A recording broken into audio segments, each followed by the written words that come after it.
আজকে আমরা যেটা নিয়ে কথা বলবো সেটা হলো ঢাকা ইউনিভার্সিটি কেন লাহোর ইউনিভার্সিটিতে ফলো করা উচিত, অক্সফোর্ড কেমব্রিজকে ফলো করা উচিত, কলকাতা ইউনিভার্সিটিকে নয়। তাহলে এটা আমাদের বুঝতে হবে যে কলকাতা ইউনিভার্সিটি আর ঢাকা ইউনিভার্সিটির মধ্যে পার্থক্য কী। কলকাতা ইউনিভার্সিটি যেটা হয়েছিল সেটা আসলে ইউনিভার্সিটি অফ লন্ডনকে ফলো করা হয়েছিল, আর ঢাকা ইউনিভার্সিটি যেটা করা হয়েছিল সেটা ফলো করা হয়েছিল অক্সফোর্ড কেমব্রিজকে বা লাহোর ইউনিভার্সিটিকে। তাহলে ইউনিভার্সিটি অফ লন্ডনের সাথে অক্সফোর্ড কেমব্রিজের পার্থক্যটা কী, এর আগে বুঝতে হবে যে ইউনিভার্সিটি অফ লন্ডন কিন্তু এটা অক্সফোর্ড আর কেমব্রিজের মতো কোনো আসলে কোনো বিশ্ববিদ্যালয় ছিল না।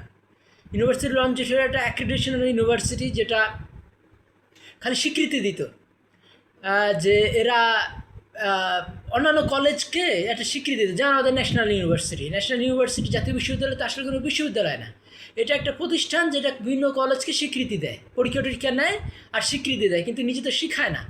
তো এই অক্সফোর্ড আর কেমব্রিজ কিন্তু তারা শিখাইতো, তারা কলেজের এইটাকে কলেজের একটা মান নিয়ন্ত্রণ করতো, শিক্ষা পদ্ধতি নির্ধারণ করে দিত, সেখানে টিচাররা পরিচিত হতেন অক্সফোর্ড আর কেমব্রিজের নামে।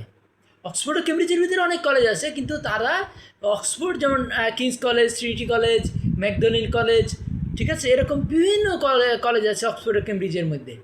তো সেই কলেজগুলা অক্সফোর্ড ও কেমব্রিজ তাদের মান নিয়ন্ত্রণ করতো, তাদের শিক্ষা বেতন সব কিছু নির্ধারণ করতো অক্সফোর্ড ও কেমব্রিজ ইউনিভার্সিটি, এবং তাদের শিক্ষাক্রম, তাদের টিচাররা সমস্ত কিছু নিয়ন্ত্রণ করতো অক্সফোর্ড আর কেমব্রিজ।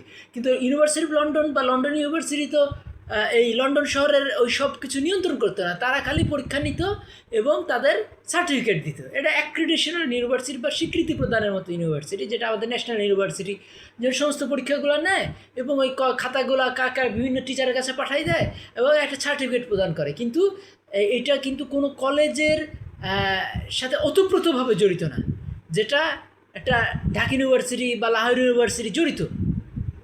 ঠিক কলকাতা ইউনিভার্সিটিও যখন প্রতিষ্ঠা হয় তখন কলকাতা ইউনিভার্সিটি এবং মাদ্রাজ ইউনিভার্সিটি এবং যেটা এখন চেন্নাই ইউনিভার্সিটি, সেটা আরেকটা হলো বম্বে ইউনিভার্সিটি, এই তিনটে ইউনিভার্সিটি ছিল যে কলেজগুলো ব্রিটিশরা প্রতিষ্ঠা করেছিল। সেই কলেজগুলোকে স্বীকৃতি দিবে, সেই কলেজগুলোর ইগুলো মানে জাতীয় বিশ্ববিদ্যালয়ের মতো।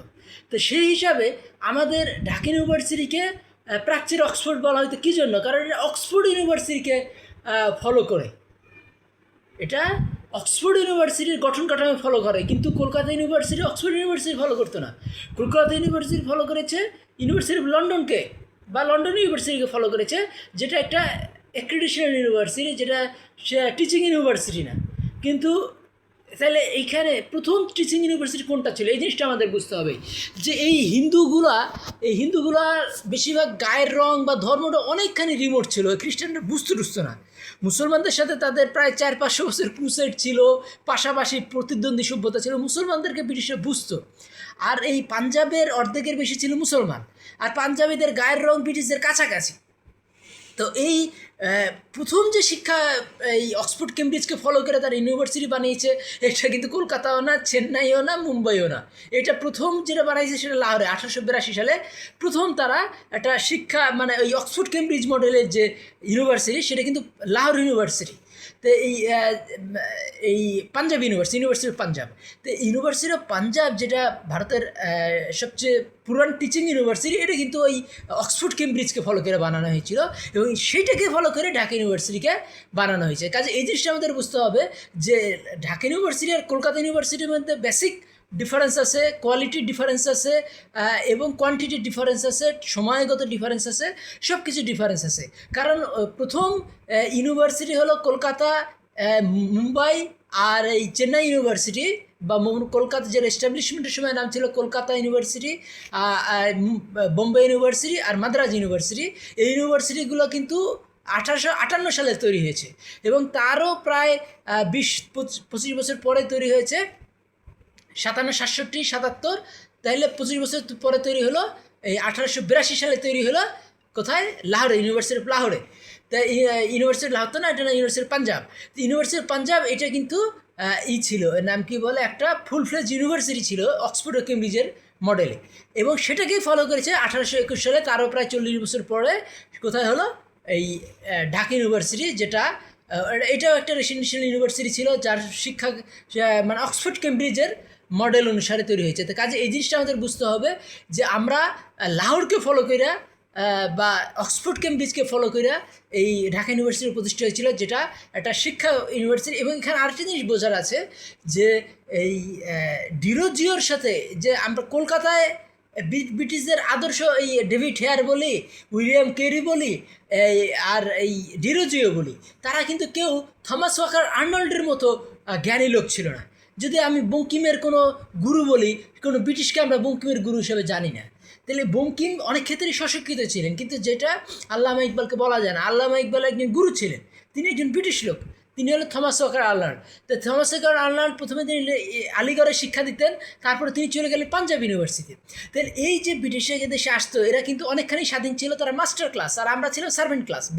আমাদের এদেরকে বলা হয়তো এরা হলো চাকর বাকর শ্রেণী। আর তারা কারণ কলোনি যারা যুদ্ধে হেরে যায়, কলোনির যুদ্ধে, তারা স্বভাবতই সার্ভেন্ট ক্লাসে চলে যায়। আর যারা ওই কলোনাইজার, যারা ওখান থেকে আইসে কলোনি করেছে, তারা মাস্টার ক্লাস, তারা নিজের ইচ্ছা মতো কলেজ সিলেকশন করতো। তো এই যে থমাস ওয়াকার আর্নল্ড, যিনি একজন অক্সফোর্ড কেমব্রিজ থেকে পড়ে আসা লোক, এবং তিনি সম্পূর্ণ এই পড়াশোনা এই ক্লাস 6 থেকে শুরু করে, সায়েন্স থেকে শুরু করে, এগুলো পড়াশোনা করা ছিল থমাস ওয়াকার আর্নল্ডের। তো থমাস ওয়াকার আর্নল্ড তিনি আলিগড়ে কেন জয়েন করলেন?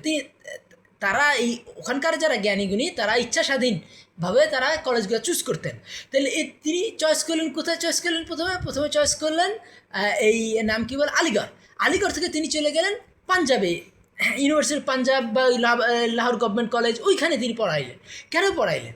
কারণ তারা জার্মান দর্শন জানতেন। জার্মান দর্শন বলছে মুসলমানরা পৃথিবীর শ্রেষ্ঠ জাত। তাহলে ওই এলাকাটা ছিল যে অত ঘনবসতি না, 1 নম্বর পাঞ্জাব অত ঘনবসতি না বাংলার মতো। আর আরেকটা জিনিস ছিল যে তারা মুসলমান ছিল, এবং তাদের সভ্যতারা অনেক সুপিরিয়র ছিল, আর গায়ের রঙগুলো তাদের মতোই ছিল, ব্রিটিশদের মতোই গায়ের রঙ ছিল। আর পাঞ্জাবের একটু ওই পারে গেলে যদি আপনি আফগানিস্তান যান, বা উত্তর পশ্চিম সীমান্ত প্রদেশে যান, বা ইরানে যান, এদের তো ব্রিটিশদের মতোই সাদা। তাহলে এই জিনিসটা আমাদের বুঝতে হবে যে ওই সভ্যতার একটা যে বিস্ফোরণ, সেটা পাঞ্জাবে ঘটাটা সুবিধাজনক ছিল। এবং তারা যেহেতু জার্মান দর্শন জানতেন, ইসলামকে সম্মান করতেন, তাহলে এই জিনিসগুলো কিন্তু এই পাঞ্জাবে একটা বিপ্লব ঘটাতে সাহায্য করেছে। আর আরেকটা প্রতিবিপ্লব ঘটেছে, সেটা হলো মাদ্রাজে। তা মাদ্রাজে আরেকটা প্রতিবিপ্লব কী করলো, এই কালো মানুষগুলা, এরা আবার যেহেতু দেখলো যে তাদের অস্তিত্বের যে এই একসময় তো গোটা ভারতবর্ষই এই কালো মানুষ ছিল, এই কোল, তামিল, মুন্ডারি, যারা ওই দ্রাবিড় সভ্যতার লোক ছিল, যারা কিনা এই সিন্ধু সভ্যতা বানিয়েছিল, তারা কিন্তু গায়ের রং কালো হলো, ব্রেনের দিক থেকে কোনো অংশে কম না। তারা এই যে আমরা যদি চৈনিক সভ্যতা ধরি, আমরা যদি এই মেসোপটেমিয়ার সভ্যতা ধরি, আমরা যদি পিরামিডের সভ্যতা ধরি, যেগুলো 5000 বছর পুরনো, সেই 5000 বছর পুরনো সভ্যতা কিন্তু আরেকটা সিন্ধু সভ্যতা, যেগুলো এই দ্রাবিড়, এই শ্রীলঙ্কার লোকেরা, বা এই দক্ষিণ ভারতের তামিল, তেলেগু, মালায়ালাম বা কর্ণাটকার যে লোকগুলা, এরা কিন্তু ওই সাদা রেসের মতোই ব্রেনি, কিন্তু যুদ্ধে হারিয়ে যায়, ফিজিক্যাল ফোর্সে হারিয়ে যায়। সেই ওখান থেকে যে ইউরোপে তাদের ব্রেন কম না কোনো অংশে। তো এই এই এই এই কর্ণাটকা, তামিল, তেলেগু, এরা কিন্তু এই সিন্ধু সভ্যতার উত্তরাধিকারী, ব্রেইন কিন্তু সুপার ভালো। এরা কিন্তু যেহেতু চিন্তা করলো যে না, আমাদের দেশটা এই আর্যরা দখল করে নিয়েছে, কিন্তু আমাদের টিকে থাকতে গেলে আমাদের কী করতে হবে, সেই ব্রিটিশ দর্শন, জার্মান দর্শন, ফ্রেঞ্চ দর্শন, এইগুলো আমাদেরকে আত্মস্থ করতে হবে, আমেরিকান দর্শন, এইগুলো আত্মস্থ করে এটা তারা দেখলো যে ইসলামই বেস্ট। তো কাজেই উত্তর ভারতে বা বাংলায় এক ধরনের মুসলমানদের প্রতি একটা বিরূপ ধারণা পোষণ করা হলেও, দক্ষিণ ভারতে কিন্তু মুসলমানদেরকে অত্যন্ত সম্মান করা হলো।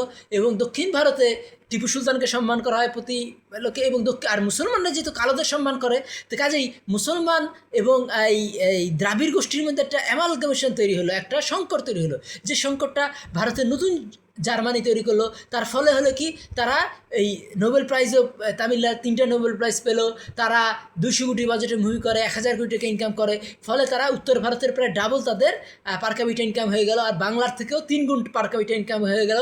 সায়েন্সেও তারা উত্তর ভারত থেকে এগিয়ে গেল, এটা দক্ষিণ ভারত হয়ে গেল এই কালো জার্মানি। তাহলে এই জিনিসগুলো যদি আমরা বুঝতে পারি, তখন কিন্তু আমাদের এই ঢাকা ইউনিভার্সিটিকে আমরা ডেভেলপ করতে পারবো, আর আমরা তামিলদের থেকেও উন্নতি করতে পারবো এই আমাদের পার ক্যাপিটা ইনকাম, সায়েন্স, ব্যবসা, এবং যেটা বলা হয় যে ব্যবসায় ভালো কারা, ব্যবসায় ভালো হলো পশ্চিম ভারত, আর দক্ষিণ ভারত সায়েন্সে ভালো, আর সাহিত্যে ভালো বাংলায়। তো কিন্তু এখন সাহিত্যে বাংলা ভালো না, দক্ষিণ ভারত সাহিত্যও নিয়ে গেছে, আর ব্যবসাও তামিলরা খুব ভালোই করতেছে। তো কাজেই এই জিনিসটা আমাদের বুঝতে হবে যে দক্ষিণ ভারত হয়ে উঠছে নতুন কালো জার্মানি। তো কাজেই ওই স্পিরিটটা যে যেটা কন্টিনেন্টের মধ্যে যে ইউরোপিয়ান কন্টিনেন্টে সবচেয়ে বেশি ডেভেলপ করা জার্মানি, আর এই ভারতীয় কন্টিনেন্টে সবচেয়ে ডেভেলপ করা এরা তামিল, তেলেগু, মালায়ালাম, মানে দক্ষিণের লোকেরা। তো কাজেই সাদা জার্মানি বলি আর কালো তামিল বলি, তেলেগু বলি আর মালায়ালাম বলি, এই দুই জাতিকে টেক্কা দিয়েই আমাদেরও উঠে আসার, বাংলাদেশের উঠে আসার, ঢাকা ইউনিভার্সিটি উঠে আসার একটা বিরাট সম্ভাবনা আছে। কাজে আমার কথাগুলি ভালো লাগে, আমার চ্যানেল সাবস্ক্রাইব করুন, লাইক বাটন ক্লিক করুন। ঈদ মোবারক, ধন্যবাদ।